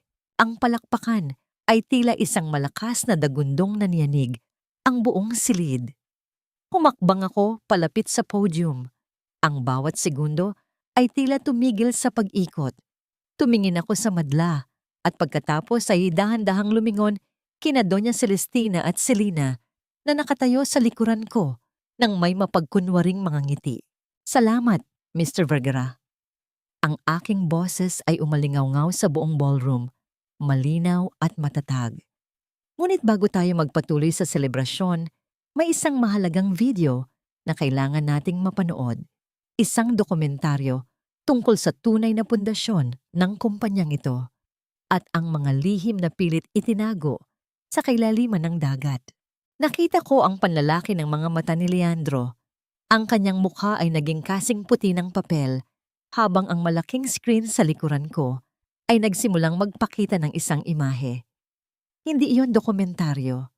Iyon ay ang audiovisual recording mula sa USB ni Tay Amador, ang gabi sa yate, ang boses ni Leandro na nag-uutos na itapon ng kanyang asawa at ang huling sigaw ng isang babaeng nagmamakaawa para sa kanyang buhay. Ang katahimikan sa ballroom ay naging kasing bigat ng isang libingan. Ang bawat panauhin ay napatitig sa screen ng may matinding sindak. Naramdaman ko ang marahas na paghawak ni Leandro sa aking braso. Ang kanyang mga kuko ay bumaon sa aking balat, ngunit hindi ako natinag. Ano itong ginagawa mo? Bulong niya. Ang kanyang boses ay puno ng takot at galit. Tumingala ako sa kanya. Ang aking mga mata ay puno ng luhang 7 taon kong ipinagkait. Ito ang huling hapunan niyo, Leandro, at ang dagat na pilit mong ibinaon ay narito na upang lunurin kayo sa katotohanan. Sa gitna ng kaguluhan, habang ang mga security at media ay nagsisimulang magkagulo, isang pamilyar na boses ang narinig mula sa entrance ng ballroom. Isang boses na nagpatigil sa lahat. Mirelda, anak ko, ang aking puso ay tila tumigil sa pagtibok. Ang boses na yon, ang boses na akala ko ay wala na sa mundong ito. Lumingon ako at nakita ang isang lalaking nakaupo sa wheelchair. Maputla, ngunit may mga matang puno ng buhay, ang aking ama. Ang aking ama na akala ko ay namatay 7 taon na ang nakalilipas. Ang bawat pintig ng aking puso ay tila isang mabigat na martilyo na tumatama sa aking dibdib. Bawat tibok ay nagdadala ng sakit at hindi mapaliwanag na pag-asa. Ang mundo sa loob ng ballroom ay tila tumigil sa pag-ikot. Ang mga bulong ng mga panauhin ay naging isang malabong ugong sa aking pandinig. At ang tanging malinaw na imahe ay ang lalaking nakaupo sa wheelchair sa gitna ng malawak na pintuan. Papa? Ang aking tinig ay halos hindi marinig. Isang pira-pirasong hininga na pilit kumakawala sa gitna ng matinding pagkagulat. Ang aking mga binti ay nanginginig. Tila ang sahig na aking tinatapakan ay unti-unting nagiging buhangin na tinatangay ng agos. Hindi ko namalayan na bumibitaw na pala ang aking kamay sa podium. Humakbang ako pababa. Ang bawat pagtama ng aking takong sa marmol ay tila isang dambuhalang tunog sa gitna ng nakabibinging katahimikan. Ang mga spotlight ay dahan-dahang lumipat sa kanya, sa aking ama, kay Don Teodoro, ang lalaking akala ko ay pinanood kong mamatay sa likod ng mga kasinungalingan ni Doña Celestina. Nakita ko ang panlalaki ng mga mata ni Leandro. Ang kanyang baso ng alak ay dahan-dahang nadulas sa kanyang mga daliri. Bumagsak sa sahig at nagkapiraso, nagdudulot ng pagkalsik ng likido sa kanyang mamahaling sapatos. Ngunit wala siyang naramdamang hapdi. Ang kanyang buong pagkatao ay nakatuon sa multo na nasa harap niya. Ang kanyang panga ay nanginig, at ang pawis sa kanyang noo ay tila mga butil ng lason na dahan-dahang dumadaloy sa kanyang mukha. Dad, impossible. Buhay ka? Ang boses ni Leandro ay naging isang paos na hiyaw, puno ng sindak na hindi kayang itago ng anumang tuxedo. Hindi namamatay ang katotohanan dahil lang sa kagustuhan ng mga makasalanan. Leandro. Ang boses ng aking ama ay mahina, ngunit may awtoridad. na tila isang kulog na nagmumula sa kailaliman ng lupa. Tumingin siya sa akin at sa gitna ng kanyang maputlang muka, nakita ko ang mga luhang puno ng pagmamahal. Mirelda, anak ko, patawarin mo ako kung natagalan ang aking pagbabalik. Sa likuran ng Wilka Omiyemahamya, lumitaw si Nanay Ising. Ang kanyang mga mata ay nagniningning sa tagumpay. Siya ang nagtago sa aking ama. Siya ang nag-alaga rito sa isang lihim na pasilidad sa probinsya matapos niyang matuklasan na hindi tuluyang pumanaw si Papa noong gabing itago ni Celestina ang gamot. Ang stroke ay nagparalisa sa kanya, ngunit ang kanyang isipan ay nanatiling gising, isang piping saksi sa bawat pagnanakaw at pagtataksil ni Leandro at Selena. "Guard! Get them out of here! This is an imposter!" Sigaw ni Doña Celestina, ang kanyang boses ay pumitlag sa takot.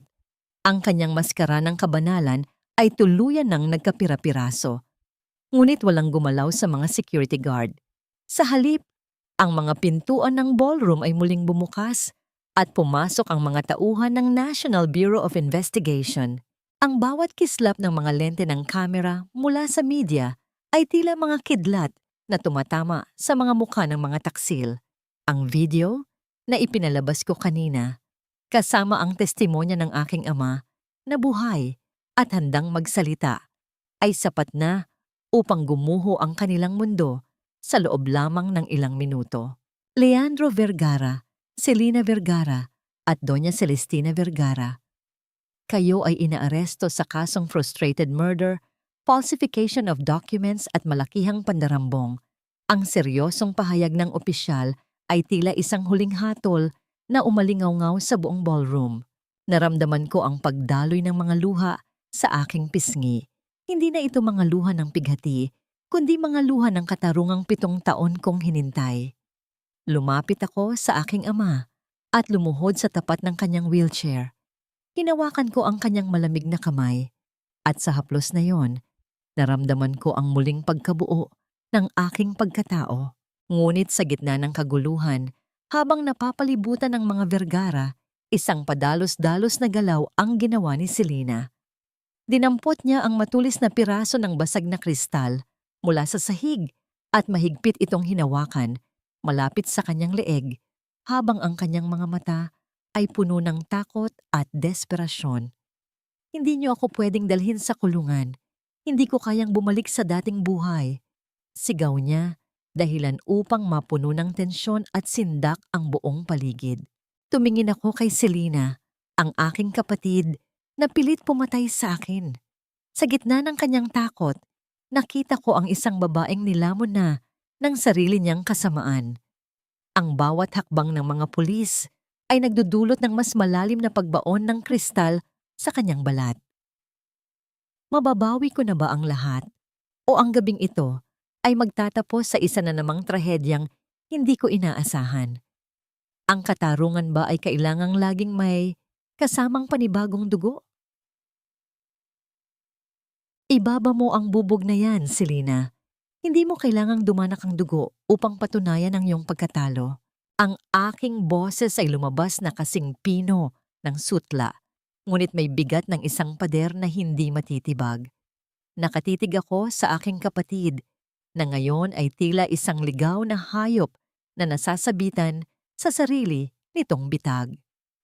Ang bawat pagninig ng kanyang kamay ay nagdudulot ng bahagyang paggasgas ng matalim na kristal sa kanyang maputing leeg, nag-iiwan ng isang manipis na linyang mapula na tila isang kwintas ng kahihiyan. Walang nangahas na gumalaw sa loob ng ballroom. Ang bawat panauhin ay tila naging mga estatwa ng sindak. Ang kanilang mga hininga ay pinipigil sa takot na isang maling galaw lamang ay tuluyan ng dumanak ang dugo sa makintab na sahig. Naramdaman ko ang mahigpit na hawak ni Papa sa aking kamay mula sa kanyang wheelchair. Ang kanyang mga daliri ay nagbibigay sa akin ng lakas na kailangan ko upang harapin ang huling yugto ng trahedyang ito. Mabuti pang mamatay kaysa makulong. Hindi ako mabubuhay sa dilim at dumi. Ang hiyaw ni Selena ay punong-puno ng baliw na desperasyon. Ang kanyang mga mata ay nanininglis habang ang mga luha ay sumisira sa kanyang huling maskara ng kagandahan. Ang kulungang kinatatakutan mo, Selena, ay ang kulungang ikaw rin ang nagtayo sa loob ng maraming taon. Tugon ko habang dahan-dahang humahakbang palapit. Ang tunog ng aking sapatos sa marmol ay tila isang dahan-dahang pagbilang ng mga natitirang segundo ng kanyang kalayaan. Ang yaman, ang ginto, at ang luho. Iyon ang naging rehas mo. Ngayon, oras na para harapin mo ang mundo nang walang kahit anong palamuti. Sa isang iglap, bago pa man madiinan ni Selena ang bubog, isang mabilis na pagkilos ang ginawa ng mga bihasang opisyal. Ang tunog ng bakal na naglalapat sa kanyang mga kamay ay tila isang huling hatol na umalingaw-ngaw sa buong silid. Ang marahas na pagbagsak ng kristal sa sahig ay nagdulot ng maliliit na pirasong kumalat sa paligid. Tila mga pangarap na tuluyan ng nadurog. Sumunod na kinaladkad si Leandro. Ang lalaking dati ay tila isang hari ng industriya ay nagmumukhang isang basang sisiw na nanginginig sa takot. Ang kanyang tuksido ay gusot-gusot at ang kanyang mga mata ay hindi makatingin sa akin o kay Papa. Sa bawat hakbang niya patungo sa labas, ang bawat kislap ng mga kamera ng media ay tila mga latigo na tumatama sa kanyang huling natitirang dangal. Si Doña Celestina ay nanatiling walang imik, ngunit bakas sa kanyang mukha ang matinding panghihina at pagkaputla. Ang mga kamay na dating nakahawak sa rosaryo bilang simbolo ng kabanalan ay ngayoy balot ng posas, habang nakatingin sa kanya ang mga taong minsang humanga at gumalang. Sa isang iglap, ang imahe niyang marangal at relihiyosa ay gumuho, kasabay ng mga lihim na matagal niyang itinago. Lumipas ang mga linggo, at ang balita tungkol sa pagbagsak ng pamilya Vergara ay tila isang apoy na hindi mamatay-matay. Sa loob ng malamig at madilim na selda, ang bawat gabi ni Leandro at Selena ay tila isang walang katapusang pag-uulit ng kanilang mga kasalanan. Ang marangyang buhay na kanilang ipinagpalit sa aking buhay ay napalitan ng malamig na semento at ang amoy ng pagsisisi na huli na ang lahat. Isang hapon, pinili kong bisitahin si Leandro sa kulungan. Nakaupo siya sa likod ng makapal na salamin. Ang kanyang mukha ay tila tumanda ng 20 taon sa loob lamang ng maikling panahon. Ang kanyang mga mata na dati ay puno ng ambisyon ay wala na ngayong kislap. Tila isang lawa na natuyo na sa ilalim ng init ng katarungan. Mirelda, patawarin mo ako. Nabulag ako ng pera, nabulag ako ni Mama. Ang kanyang boses ay paos. Tila isang tuyong dahon na nadudurog sa ilalim ng mga paa. Ang kanyang mga kamay ay pilit na idinidikit sa salamin, nagmamakaawa para sa isang haplos na kailanman ay hindi na niya mararamdaman. Tinitigan ko siya ng matagal. Sa loob ng aking puso, naramdaman ko ang isang kakaibang pakiramdam. Hindi galit, kundi isang malalim na awa. Ang patawad, Leandro, ay ibinibigay sa mga taong marunong tumanggap ng katotohanan. Ngunit ang katarungan ay hindi natatapos sa isang salita lamang. Ang bawat alon na humampas sa akin sa sulusi ay ang siyang nagdala sa iyo dito. Huwag mo akong hingan ng patawad. Hingin mo iyon sa sarili mong kaluluwa. Tumalikod ako at naglakad palabas ng bisitahan. Ang bawat hakbang ko ay tila nagiging mas magaan. Ang bawat hininga ay tila mas malalim. Ang bigat na 7 taon kong dinala ay unti-unti nang tinatangay ng hangin. Habang naglalakad ako palabas ng gusali, sinalubong ako ng mainit na sikat ng araw. Isang liwanag na tila nagpapahiwatig na ang bagyo ay tapos na. Sa labas, naghihintay si Papa sa loob ng aming sasakyan kasama si Nanay Ising. Ang kanilang mga ngiti ay tila mga bituin na nagbibigay ng direksyon sa aking bagong tatahakin. Ang kumpanya ay nabawi na. Ang mga taksil ay nasa likod na ng rehas at ang katotohanan ay malaya na. Ngunit sa gitna ng aking tagumpay, may isang huling bagay pa akong kailangang gawin. Isang lugar na kailangan kong balikan upang tuluyang isara ang pinto ng nakaraan. Ang bahay sa Forbes Park, ang bahay kung saan nagsimula ang lahat ng sakit. Handa na ba akong muling tumapak sa loob ng mansyong yon nang wala ng takot na nararamdaman? O ang bawat sulok niyon ay may mga multo pa ring pilit akong hihilahin pabalik sa dilim? Ang bawat hakbang ko sa malambot at mainit na buhanginan ng Palawan ay tila isang dahan-dahang pagtanggal ng mabigat na baluti na 7 taon kong isinuot. Dito, sa dalampasigang ito, kung saan ang langit ay tila humahalik sa dagat nang walang pag-aalinlangan, naramdaman ko ang tunay na kahulugan ng kalayaan. Ang amoy ng alat at ang sariwang simoy ng hangin ay pumasok sa aking mga baga, hindi na bilang isang banta ng kamatayan, kundi bilang isang pangako ng panibagong simula. Narating ko ang maliit na kubo ni Tay Amador.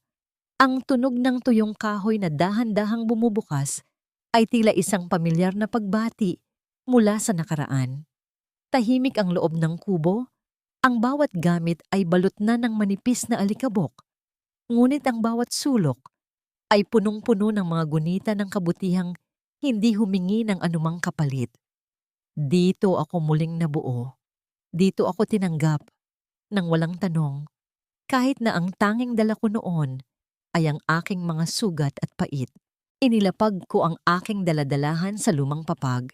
Naramdaman ko ang marahang pagdampi ng aking mga daliri sa isang maliit na ukit na kahoy na iniwan ni Tay Amador.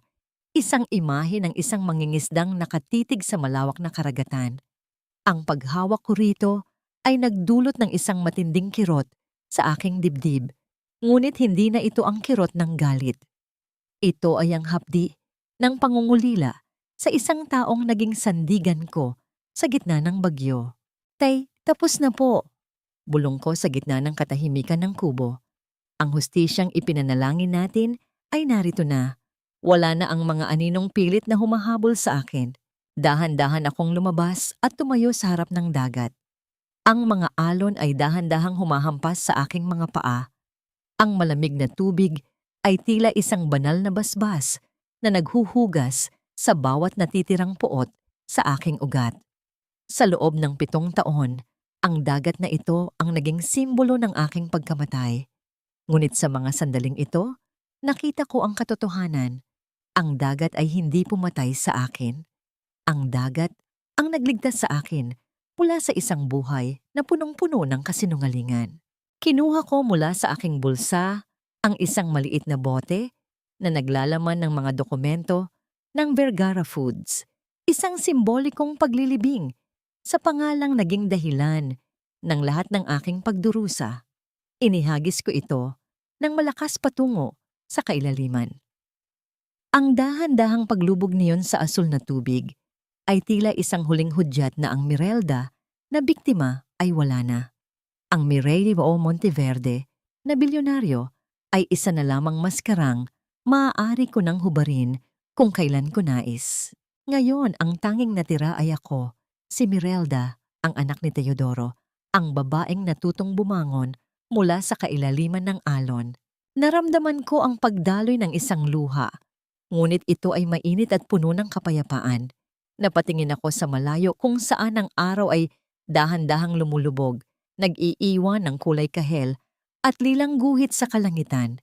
Naalala ko ang lahat ng mga kababaihang nakilala ko sa Singapore, ang mga gwardyang inabuso, ang mga gawaing minaliit dahil lamang sa kanilang kahinaan. Ang yaman na hawak ko ngayon ay hindi para sa marangyang buhay sa Forbes Park. Ito ay magiging tulay para sa mga taong tila nilulunod din ng sarili nilang mga bagyo. Sa aking likuran, narinig ko ang marahang paghakbang ni Papa na inaalalayan ni Nanay Ising. Sabay-sabay kaming tumingin sa dagat. Ang bawat paghinga namin ay tila isang orasyon ng pasasalamat. Wala nang kailangang sabihin. Sapat na ang katahimikang punong-puno ng pag-unawa. Ang aming pamilya, na minsan nang pinaghiwalay ng kasakiman, ay muling nagbuklod sa ilalim ng proteksyon ng katarungan. Ngunit habang tinitingnan ko ang payapang dalampasigan, isang tanong ang nananatiling nakatatak sa aking isipan. Ang paghilom ba ay isang destinasyon? O ito ay isang walang katapusang paglalakbay sa bawat araw na pipiliin nating magpatawad sa sarili? Handa na ba akong talikuran ang lahat ng kinang ng aking bagong buhay para sa payapang bulong ng mga alon? Lumipas ang mga buwan na tila banayad na agos ng sapa. Unti-unting hinuhugasan ang mga bakas ng sakit at kaguluhang iniwan ng nakaraan. Ang mansyon sa Forbes Park na minsang nabalot ng lihim at panlilinlang ay tuluyan ng binuksan para sa mga nangangailangan. Hindi na ito simbolo ng kapangyarihan at kayamanan. Ngayon, ito na ang tahanan ng Merelda Foundation, isang ligtas na lugar para sa mga kababaihang dumaraan din sa matinding pagsubok, pangungulila at pagkawala ng pag-asa. Nakahawak ako sa rehas ng balkonahe, tinitingnan ang mga batang nagtatakbuhan sa malawak na hardin.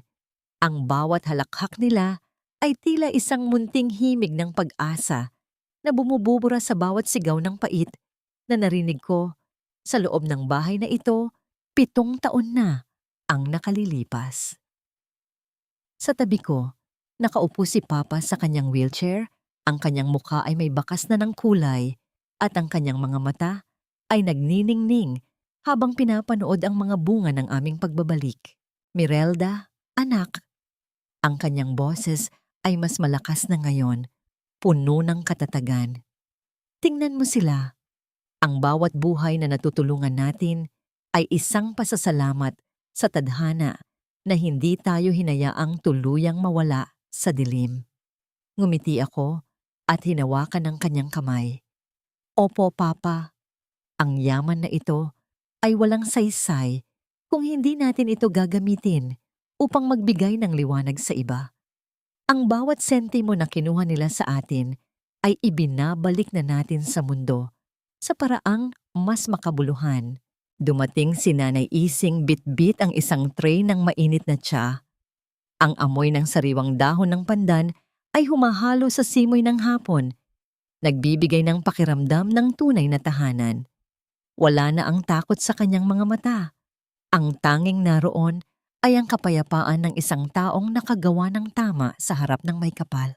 Sa kabilang panig ng lungsod, sa likod ng matatayog na pader at bakal na rehas, alam kong kinakaharap ni Leandro, Selena at Doña Celestina ang kanilang sariling impyerno. Ngunit sa unang pagkakataon, naramdaman ko na ang aking puso ay wala ng puwang para sa kanila. Ang pagpatawad na aking nahanap ay hindi nangangahulugang kinalimutan ko ang kanilang ginawa. Ito ay ang pagpapalaya sa aking sarili mula sa kadena ng kanilang mga kasalanan. Hindi na sila bahagi ng aking kwento. Sila ay mga anino na lamang ng isang nakaraang hindi na muling makakabalik. Bumalik kami ni Papa sa Palawan pagkalipas ng ilang linggo upang muling bisitahin ang puntod ni Tay Amador. Nag-alay kami ng mga sariwang bulaklak at nanatili roon hanggang sa lumubog ang araw. Habang nakatingin ako sa malawak na asul na karagatan, naramdaman ko ang isang malalim na koneksyon sa bawat alon. Ang dagat na pilit akong nilunod, ang siyaring dagat na nagbigay sa akin ng lakas upang muling isilang. Ang paghilom ay hindi nangangahulugang mawawala ang mga peklat. Bulong ko sa aking sarili habang ang malamig na tubig ay humahaplos sa aking mga paa. Ang mga peklat ay patunay lamang na tayo ay lumaban at tayo ay nanalo. Sa bawat paghampas ng alon sa pampang, nararamdaman ko ang isang pangako. Isang pangako na ang bawat bukas ay isang pagkakataon upang magmahal muli, upang tumulong, at upang mabuhay ng may katapatan. Wala na ang Merelda na nagtatago sa ilalim ng tubig. Narito na ang Merelda na nakatayo sa ibabaw ng mga alon, handang harapin ang anumang daluyong na darating. Bit-bit ang katarungan sa kanyang kanang kamay at ang pagmamahal sa kanyang kaliwa. Ang sikat ng buwan ay dahan-dahang lumabas, nagbibigay ng pilak na ningning sa ibabaw ng dagat Sulu. Sa gitna ng katahimikan ng gabi, isa lamang ang huling kaisipang nananatili sa aking diwa. Ang buhay ay tila isang malalim na karagatan. Maaring may mga bagyong darating, ngunit hanggat meron tayong lakas na lumangoy patungo sa liwanag, hinding-hindi tayo malulunod. Tapos na ang giyera. Ang paghilom ay nagsimula na. At sa dulo ng lahat ang pag-ibig, ang tunay at tapat na pag-ibig, ang tanging bagay na nananatiling nakatayo sa dalampasigan ng ating buhay.